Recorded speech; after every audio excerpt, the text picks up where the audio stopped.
Hey everyone, for people who don't watch live streams, here is a house renovation update for those who are interested in those.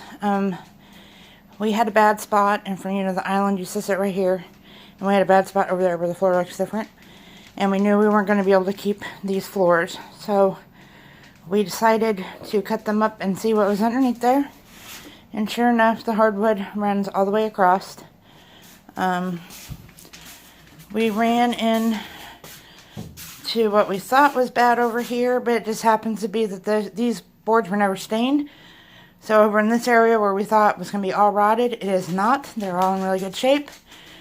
The only place that we're having issues is, sorry, I was unloading the dishwasher, is right here where they didn't put the dishwasher in right. We fixed that right after we moved in.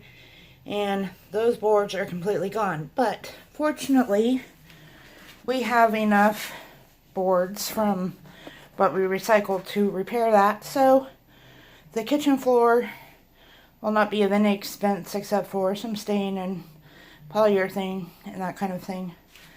As for the ceiling, it's still like that. I have been in the process of removing everything from the kitchen. It may not look like it, but there's a lot in here. Memorial Day weekend, the ceiling will come down and the floor will come out and the kitchen will be a disaster. So it looks like we'll be growing out a lot and eating out a lot and eating sandwiches, but that's the price you pay when you want to renovate your home. I'm just glad we didn't run into what we ran into in the laundry room.